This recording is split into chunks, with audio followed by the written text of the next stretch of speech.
Hello friends, मेरा नाम है रॉबिन और आप देख रहे हैं गीजा द लर्निंग ऐप का वीकली शो जिसका नाम है किताबी बुखार, जिसमें मैं रिव्यू करता हूं हर हफ्ते की एक नई किताब और बताता हूं इस किताब से जुड़ी कुछ रोचक बातें। हमारी इस हफ्ते की किताब है राजनीति से लबरेज दरबार, जैसा कि आप डिवाइस स्क्रीन पर देख सकते हैं। इसको लिखा है तवलीन सिंह ने।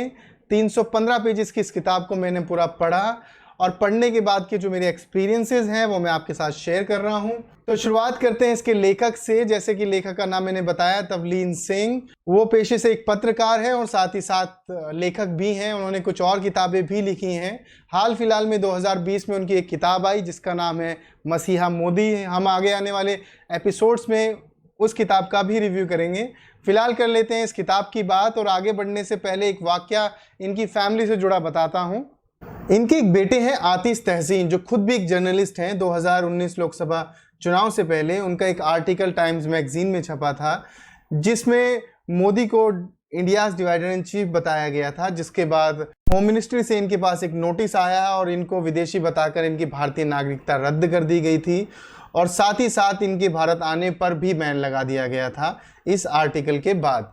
अब बात करते हैं किताब की स्टोरी प्लॉट की। तो किताब फुली बेस्ड है पॉलिटिकल प्लेटफॉर्म पर, या यूं कहें गांधी नेहरू परिवार के पॉलिटिकल करियर पर। इसमें कांग्रेस और गांधी नेहरू परिवार की खूब आलोचना की गई है। 19 चैप्टर है किताब में और हर चैप्टर एक अलग दौर को दर्शाता है, यानी हर चैप्टर में एक अलग वाकया बताया गया है।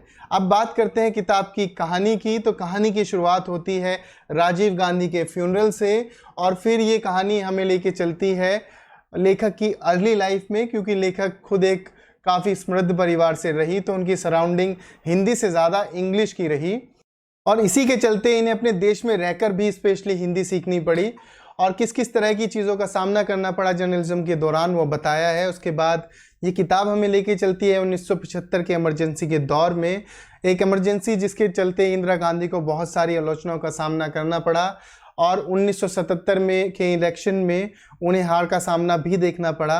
इमरजेंसी के दौरान इस किताब के अनुसार प्रेस पर भी बैन लगा दिया गया था, यानी आप किसी भी तरह की खबर को पब्लिश नहीं कर सकते। साथ ही साथ बहुत सारे लोगों की जबरन नसबंदी कराई गई। इसी के साथ विपक्ष के बहुत सारे नेताओं को जेल में डाल दिया गया। इस किताब के अनुसार अगर संजय गांधी की अचानक मृत्यु ना हुई होती तो हमारी पॉलिटिक्स का चेहरा आज कुछ और ही होता, यानी उस पॉलिटिक्स में शायद राजीव गांधी नहीं होते और अगर राजीव गांधी नहीं होते तो शायद राहुल गांधी भी नहीं होते।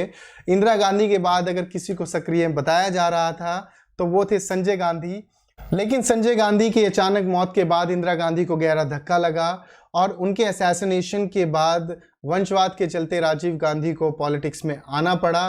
पॉलिटिक्स में आने के बाद उनकी किस तरह की समझ रही, किस तरह की नीतियां उन्होंने अपनाई और उनके कार्यकाल में सिखों का जो नरसंहार हुआ और साथ ही बोफोर्स घोटाला, उसके बारे में भी इस किताब में खूब बताया गया है।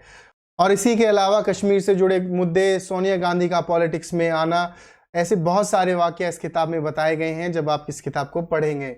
बढ़ते हैं अपने आखिरी सेगमेंट की ओर जिसमें मैं देता हूं अपने फाइनल रिमार्क्स। तो मैंने इस किताब को पूरा पढ़ा और पढ़ने के बाद मैं कहीं कहीं थोड़ा बोर हुआ हूं, क्योंकि मेरा मानना है इस किताब को 200 पेज का होना चाहिए था, यानी इस किताब में 100 पेज एक्स्ट्रा हैं।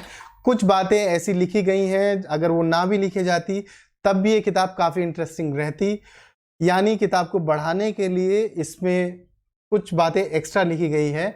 अगर 200 पेज की किताब रहती तो ये ज़्यादा इंटरेस्टिंग रहती। बात करें अगर इसकी लैंग्वेज की, तो जैसा मैंने बताया शुरुआत में, जो लेखक हैं उनका एजुकेशनल बैकग्राउंड और सराउंडिंग इंग्लिश रही है, तो ऐसे में किताब की लैंग्वेज थोड़ी मुश्किल है। यानी अगर आपका एजुकेशनल बैकग्राउंड इंग्लिश नहीं रहा है तो आपको डिक्शनरी साथ में लेके बैठना पड़ सकता है। इसीलिए मैं सजेस्ट करूँगा अगर आप इस किताब को पढ़ते हैं तो किंडल ऐप पर पढ़ें। वहाँ पर आपके पास एक फैसिलिटी होती है कि आप किसी भी वर्ड पर टैप करते हैं तो वो आपको उसका हिंदी अनुवाद बता देता है। मैं दूंगा इस किताब को 5 में से 2.5 स्टार। और जाते जाते अगर आपने ये किताब पढ़ी है तो आपको कैसी लगी हमें ज़रूर बताइएगा। साथ ही साथ हमारी वीडियो आपको कैसी लगी वो भी बताइए। आप किसी किताब का रिव्यू कराना चाहते हैं हमें कमेंट बॉक्स में लिखकर ज़रूर बताएं। देखते रहिए गीजा द लर्निंग ऐप। धन्यवाद।